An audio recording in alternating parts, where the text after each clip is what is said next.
ভুলে অথবা ইচ্ছায় স্ত্রীর দুধ পান করে ফেললে কি স্ত্রী তালাক হয়ে যাবে? সালাতের সময় হয়ে গেলে আজান শুরুর আগেই কি নামাজ আদায় করা যাবে? ভাত খাওয়ার সময় কি বাম হাতে গ্লাস ধরে পানি খাওয়া যাবে? নামাজের মধ্যে এক সূরা যদি দুইবার পড়ি তাহলে কি আমার নামাজ হবে? জুমার নামাজ পড়া সম্ভব না হলে কি আমি জোহরের নামাজ পড়তে পারবো? সব সময় কি মাথায় কাপড় দিতে হবে? নামাজরত অবস্থায় সিজদা যাওয়ার আগ মুহূর্তে সিজদার স্থানে ধুলা বালি ফু দিয়ে পরিষ্কার করা যাবে কি না? ওযু করার সময় আজান উত্তর দেওয়া যায় কি? বিবাহের সময় ছেলেরা কি হাতে মেহেদি আঙ্গুলে স্বর্ণ দিতে পারবে? গর্ভাবস্থায় সহবাস করা সম্পর্কে ইসলামে কোনো বিধিনিষেধ আছে কি না? কোনো ঘরে প্রাণীর ছবি থাকলে নামাজ হয় না, বিকল্প ব্যবস্থা না থাকলে কি করব? বাচ্চা হওয়ার আগেই তার নাম ঠিক করে রাখা যাবে কিনা? আমি মানত করেছিলাম সুস্থ হলে 500 টাকা দান করব, কিন্তু মনে নেই এতিমকে না মাদ্রাসা, এখন কি করব? কাফনের কাপড় নাকি দরদাম করে কেনা যায় না, কতটা শরীয়তসম্মত? আমি একজন গৃহিণী, প্রতিদিন সংসারের অনেক কাজ করা হয়, এই কাজ করে কিভাবে সওয়াব অর্জন করতে পারবো? মানে সংসারের কাজকে কিভাবে ইবাদতে রূপান্তরিত করতে পারি? বিলম্ব না করে চলুন আমরা আপনাদের প্রশ্ন উত্তর দেওয়ার পালায়। শরীফুল ইসলাম, আপনি আমাদের ইউটিউব চ্যানেলে প্রশ্ন করেছেন, কাফনের কাপড় নাকি দরদাম করে কেনা যায় না, কতটা শরীয়তসম্মত? এই মাসালা হয়তো কোনো কাফনের কাপড়ের ব্যবসায়ী তার সুবিধার জন্য আবিষ্কার করছে কিনা, আল্লাহ আলাম। কারণ হলো এই ধরনের মাসআলা থাকলে তো কাফনের কাপড়ের বিক্রেতা যারা তারা লাল হয়ে যাবে, যে কোনো দাম চাইবে, আপনি দরদাম করতে পারবেন না। মূলত এরকম কোনো কথা কোনো দেশে বলা হয়নি। অন্য 10টি জিনিসের মতো কাফনের কাপড়ও আপনি দরদাম করে কিনতে পারবেন, কোনো অসুবিধা নেই। এস এম রেজওয়ানুল খান, আপনি লিখেছেন, উভয় পক্ষের বাবা মা বেঁচে না থাকলে বিবাহের নিয়ম তরিকা কি হবে? অভিভাবক হিসাবে বড় ভাই আছেন, বড় ভাই না থাকলে চাচা আছেন, পরবর্তী যে স্টেপের অভিভাবক আছেন সে সমস্ত অভিভাবকদের মাধ্যমে বিবাহের অ্যারেঞ্জ করবেন। এরপরে সুমাইয়া আক্তার সুমা, আপনি লিখেছেন, কোনো ঘরে প্রাণীর ছবি থাকলে নামাজ হয় না, বিকল্প ব্যবস্থা না থাকলে কি করব? যদি বিকল্প ব্যবস্থা না থাকে তাহলে সেক্ষেত্রে ওই প্রাণীর ছবিকে ডেকে নামাজ পড়বেন। আর নামাজ হয় না বিষয়টা সেরকম না, ওই জায়গায় নামাজ পড়লে মাকরুহ হবে। বিশেষ করে যদি আপনার সলাতে সিজদার জায়গায় থাকে, সামনে থাকে, তাহলে সেক্ষেত্রে সেটা তো দৃশ্যত তাকে সিজদা করছেন এরকম আপনার মনেও আসতে পারে, বা দেখলে সেরকম দেখা যেতে পারে। এই জন্য একটু সরিয়ে নেবেন বা উপর করে রাখবেন।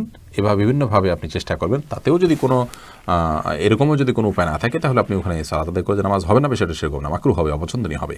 এরপর এমডি মাহমুদ হাসান, আপনি লিখেছেন, নামাজরত অবস্থায় সিজদা যাওয়ার আগ মুহূর্তে সিজদার স্থানে ধুলা বালি ফু দিয়ে পরিষ্কার করা যাবে কি না?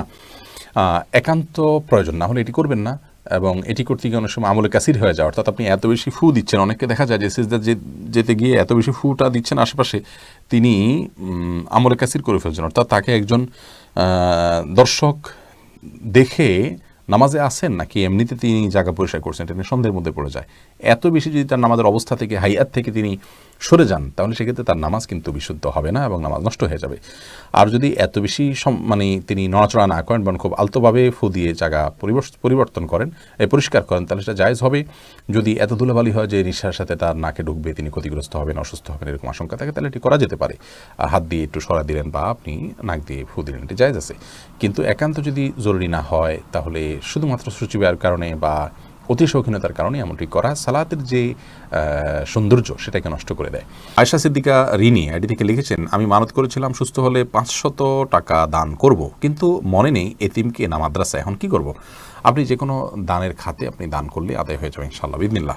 সিরাজুল ইসলাম আইডি থেকে আপনি লিখেছেন, বাচ্চা হওয়ার আগেই তার নাম ঠিক করে রাখা যাবে কিনা? যাবে, কোনো অসুবিধা নেই। বাচ্চা হওয়ার আগে থেকে ছেলে হোক মেয়ে হোক, ছেলে হওয়ার সমাবেশী হিসেবে ছেলের নাম, অথবা ছেলে মেয়ে দুইটা রেখে দিলেন, আগে থেকে ঠিক করে রাখলেন, কোনো অসুবিধা নেই। হাইবা খাতুন, আপনি ইউটিউব থেকে লিখেছেন, আমি একজন গৃহিণী, প্রতিদিন সংসারের অনেক কাজ করা হয়, এই কাজ করে কিভাবে সওয়াব অর্জন করতে পারবো? মানে সংসারের কাজকে কিভাবে ইবাদতে রূপান্তরিত করতে পারি?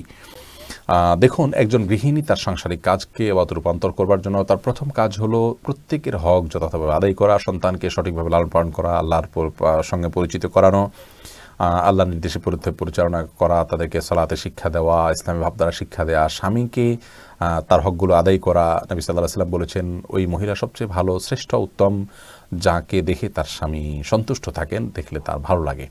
এভাবে তিনি চলাফেরা করেন। অনেক হাদিসে আসছে, নবী সাল্লাল্লাহু আলাইহি ওয়াসাল্লাম বলেছেন, ইযা সাল্লাতিল মারআতু খামসাহা ওয়া সামাত শাহরাহা ওয়া আতাআত বা'লাহা ওয়া হাফিজাত ফারজাহা, যে মহিলা 5 ওয়াক্ত সালাত আদায় করেন এবং সিয়াম পালন করেন, তার স্বামীর আনুগত্য করেন, লজ্জাস্থান হেফাজত করেন, সে জান্নাতের যে কোনো দরজা দিয়ে প্রবেশ করতে পারবে। তো এই কাজগুলো করার পাশাপাশি আপনি আপনার যখন গৃহস্থলী কাজ করবেন, তখন আপনি আল্লাহর জিকির করলেন, সব কাজ বিসমিল্লাহ বলে করলেন, এবং নিজের আমলগুলো সব ঠিকঠাক রাখলেন। অহেতুক অনর্থক কাজ, মোবাইল ইত্যাদি, টেলিভিশন ইত্যাদিতে অহেতুক প্রোগ্রাম ইত্যাদি দেখা বা হারাম জিনিস দেখা থেকে আপনি নিজেকে বিরত রাখলেন, যথাসময় পর্দার মধ্যে থাকলেন, নিজের পবিত্রতা নিজে রক্ষা করার চেষ্টা করেন, ইনশাআল্লাহ বিদিনিল্লাহ এর মাধ্যমে আপনি গৃহিণী হয়েও আল্লাহ তাআলার প্রিয় পাত্র হতে পারেন এবং আপনার গৃহস্থলী কাজগুলোকে এভাবে আপনি পরিণত করতে পারবেন। মোহাম্মদ নাহিদুল ইসলাম আপনি লিখেছেন, অজু করার সময় আজান উত্তর দেওয়া যায় কি? অজু করার ফাঁকে ফাঁকে আপনি যদি পানি অপচয় করা ছাড়া আজানের জবাব দিতে পারেন তো অবশ্যই দিতে পারেন। তবে মোহাম্মদ হাসান আপনি লিখেছেন, গর্ভাবস্থায় সহবাস করা সম্পর্কে ইসলামে কোনো বিধিনিষেধ আছে কি না? না, গর্ভাবস্থায় সহবাস করার পরে ইসলামের কোনো বিধিনিষেধ নাই। তবে আপনি এই অবস্থায় সহবাস করলে যদি বা গর্ভস্থ সন্তানের ক্ষতি হয় বা স্ত্রীর কষ্ট হয় বা ক্ষতি হয়, তাহলে সেক্ষেত্রে সেটি করা উচিত হবে না। শিশির ভেজা ঘাস এই আইডি থেকে আপনি লিখেছেন, সবসময় কি মাথায় কাপড় দিতে হবে? না, সবসময় মাথায় কাপড় দিতে হবে বোন, এমনটি মোটেও আবশ্যক নয়।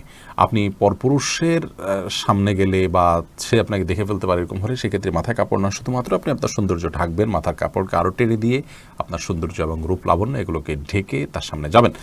আর এর বাইরে আপনি আপনার বাসায় আপনার বাবা, ভাই, বোন বা আপনার মহিলারা, তারপর আপনার ছেলে, মাহরাম যারা আছেন তাদের সামনে আপনাকে মাথা সবসময় ঢেকে রাখতে হবে কাপড় দিয়ে, এমনটা আবশ্যক নয়। তবে হ্যাঁ, আপনি ফিতনার এই যুগে নিজেকে যথাসম্ভব সেফে রাখার জন্য আপনি অন্য পুরুষদের সামনে, অর্থাৎ বাসার মাহরম পুরুষদের সামনে, ধরুন শ্বশুর আছেন, আপনার বড় ভাই আছেন, বড় সন্তান, ছেলে সন্তান আছেন, তাদের সামনে মাথায় কাপড় টাপড় দিয়ে থাকতে পারলে ভালো, কিন্তু মাথায় কাপড় দিয়ে রাখতে হবে সব সময়, এটা পর্দার নির্দেশ এরকমটি কিন্তু নয় নিজের পরিবারের সদস্যদের সামনে, অর্থাৎ মাহরামদের সামনে। জয়নাল মুন্সি আপনি লিখেছেন, বিবাহের সময় ছেলেরা কি হাতে মেহেদি, আঙ্গুলে স্বর্ণ দিতে পারবে? মেহেদি এটা নারীদের ভূষণ, নারীরা দিবে, বিশেষ করে হাতে পায়ে, চুলে বা দাড়িতে ছেলেরা দিতে পারে। নবী আলাইহিস সালাম এক নারীর হাত দিয়ে কিছু দিচ্ছিলেন, তো তার হাতে মেহেদি ছিল না। নবী আলাইহিস সালাম বলেছেন যে এটা কি পুরুষের না মহিলার হাত? বলা হলো মহিলার হাত। তখন তিনি বললেন যে মহিলার হাত কেমন যে মেহেদি নেই? তার মানে মহিলারা মেহেদি পড়তেন তখন, তাদের আদা ছিল এটি, কিন্তু পুরুষ সেটি করবে না, অর্থাৎ নারীর সাথে পুরুষ সাদৃশ্য গ্রহণ করা নিষেধ। আর তাছাড়া সাজগোজ এটি মূলত নারীদের জন্য, সাজগোজ বলতে এই জাতীয় অতিরিক্ত যে সাজগোজ আছে সেটি, আর পুরুষও পরিপাটি হয়ে থাকবেন সেটি তো অবশ্যই ভালো। শাহাদাত হোসেন আপনি লিখেছেন, জুমার নামাজ পড়া সম্ভব না হলে কি আমি জোহরের নামাজ পড়তে পারবো? জুমার নামাজ পড়া সম্ভব না হলে, মিস হয়ে গেলে তো অবশ্যই জোহর নামাজ পড়বেন। মোহাম্মদ হাসান আলী কিন্তু কেন মিস হলো? অবহেলার কারণে মিস হলো, সেটি গুনাহের কথা, সামনে থেকে সাবধান হতে হবে। মোহাম্মদ রহমান আপনি লিখেছেন, ভাত খাওয়ার সময় কি বাম হাতে গ্লাস ধরে পানি খাওয়া যাবে? যাবে, বিশেষ করে বাম হাতে পানি নিয়ে ডান হাতে ঠেক দিয়ে অনেকে খান, অর্থাৎ দুই হাত দিয়েই খেলেন আর কি, এটা জায়েজ আছে, কিন্তু উত্তম হলো আপনি সরাসরি ডান হাত দিয়ে পান করা। কারণ নবী করিম সাল্লাল্লাহু আলাইহি ওয়াসাল্লাম এক কৃতদাসকে বাম হাতে খেতে দেখে বলেছেন, কুল বিয়ামিনিক, তুমি তোমার ডান হাতে খাও, অকুল বিমায়ালিক, এবং তোমার সামনে থেকে খাও। তো বাম হাতে পান করা এটা সুন্নাহর খেলাফ একটি কাজ, এটি করা উচিত নয়। ডান হাতে যথাসম্ভব পান করা উচিত, কিন্তু ডান হাতে আমাদের খাবার লেগে থাকে, বিশেষ করে আমরা যারা এই সাবকন্টিনেন্টে থাকি, আমাদের খাবারগুলো এরকম যে ভাত তরকারি ঝোল টোল দিয়ে খেতে গেলে আমাদের হাত মেখে যায়, গ্লাসে ধরলে নষ্ট হয়ে যায়, সেখানে আমরা আঙুল চেটে খেয়ে তারপরে ধরতে পারি, সেটা আমাদের জন্য অধিকতর সুন্নাহর নিকটবর্তী এবং ভালো। কিন্তু যদি কেউ বাম হাতে খেয়ে ডান হাত দিয়ে ঠেক দেন, তাহলে সেটাকেও আপনি আপনার ভুল বলবেন বা গুনাহ হয়েছে এরকম বলার কোনো সুযোগ নেই, সেটাও করা যেতে পারে। অনেক ওলামা ইকরাম সেই পরামর্শ দিয়ে থাকেন। মাহদি হাসান আপনি লিখেছেন, নামাজের মধ্যে এক সূরা যদি দুইবার পড়ি তাহলে কি আমার নামাজ হবে? কোনো অসুবিধা, নামাজ হয়ে যাবে। এক সূরা যে একাধিকবার পড়তে হবে, এক সূরা যে একবার বেশি পড়া যাবে না এমন কোনো বাধ্যবাধকতা নেই। আমরা সূরা তারাবির সালাতে যে পড়ি, এক রাকাতে তো অনেক সূরাও পড়ি, তাই না? কোনো অসুবিধা নেই। জান্নাতুল ইমিন আপনি লিখেছেন, সালাতের সময় হয়ে গেলে আজান শুরুর আগেই কি নামাজ আদায় করা যাবে? সালাতের সময় হয়ে গেলে আজান শুরুর আগে আপনি সালাত আদায় করতে পারেন, কোনো অসুবিধা নেই। সালাতের সময় হওয়াটা হলো মূল। ইন্না সালাতা কানাত আলাল মুমিনিনা কিতাবাম মাওকুতা, সালাত নির্দিষ্ট সময় আদায় করাটাকে ফরজ করা হয়েছে। আজান হলে তারপরে জামাত হবে, আজান হলো ডাকার জন্য, কিন্তু তার আগে মা বোনরা তার জায়গায়, পুরুষরাও তার জায়গায় সালাত আদায় করতে পারবেন, কোনো অসুবিধা নেই। আরমান হুসাইন আপনি ইউটিউব চ্যানেল থেকে প্রশ্ন করেছেন, ভুলে অথবা ইচ্ছায় স্ত্রীর দুধ পান করে ফেললে কি স্ত্রী তালাক হয়ে যাবে? দেখুন, ভুলে বা ইচ্ছাকৃতভাবে যদি কোনো স্বামী তার স্ত্রীর দুধ পান করে ফেলে, তাহলে তার কারণে তাদের বৈবাহিক সম্পর্ক নষ্ট হবে না, এটি বিশুদ্ধতর মত এবং এটি জমহুর উলামা ইকরামের মত। কেউ কেউ এর ব্যতিক্রম বলেছেন, কিন্তু সেটি আসলে গ্রহণযোগ্য নয়। অতএব স্বামী যদি স্ত্রীর স্তনে মুখ দিয়ে দুধ পান করে ফেলেন ভুলে, তাহলে তার কারণে সম্পর্ক, তাদের স্বামী স্ত্রীর সম্পর্ক নষ্ট হবে না। নবী করিম সাল্লাল্লাহু আলাইহি ওয়াসাল্লাম বলেছেন, ফাইন্নামার রাদাআতু মিনাল মাজাআহ, অন্য হাদিসে আসছে লা রাদাআ ইল্লা লা রাদাআ ইল্লা ফি সানাতাইন, আও কামা ক্বালা আলাইহিস সালাতু ওয়াস সালাম। 2 বছরের বাইরে গেলে যদি দুধ পান করানো হয়, সে দুধ পান করানোর ভিত্তিতে হারাম হওয়ার সম্পর্ক সাব্যস্ত হবে না। এবং এ বিষয়ে দুরুল মুখতারের মধ্যেও স্পষ্ট ফতোয়া রয়েছে, এবং প্রয়োজন ছাড়া আপনার প্রয়োজন ছাড়া আপনার একজন মানুষ অহেতুক কর্মকাণ্ড থেকে যথাসম্ভব, বিশেষ করে যেখানে নানা রকমের রিস্ক আছে, নানা রকমের আপনার সুবিধা অসুবিধার দিক সেখানে চলে আসতে পারে, এই ধরনের বিষয়ে মানুষ যথেষ্ট সাবধান এবং সচেতন হতে হবে। স্ত্রীর দুধ যদি অনিচ্ছাকৃতভাবে কারোর মুখে চলে যায় এবং সে পান করে ফেলে, তাহলে সেটা মানে ইচ্ছাকৃত যদি কেউ করে তাহলে সেটা নাজায়েজ হবে, গুনাহের কথা হবে। যদিও কোনো কাম জায়েজ বলেছেন, কিন্তু নাজায়েজ এবং গুনাহ হবে, এই মতটি অধিকতর শক্তিশালী। সাবির আহমেদ আপনি আইডি থেকে লিখেছেন, মসজিদে না গিয়ে নিয়মিত নিজের ওয়াইফের সাথে ঘরে জামাতে নামাজ আদায় করা কি সঠিক হবে? মোটেও সঠিক হবে না ভাই সাব্বির। কারণ হলো আমাদেরকে আল্লাহ রাব্বুল আলামিন যে দিন দিয়েছেন, এই দিনে 5 ওয়াক্ত সালাত হলো সবচেয়ে গুরুত্বপূর্ণ আমল।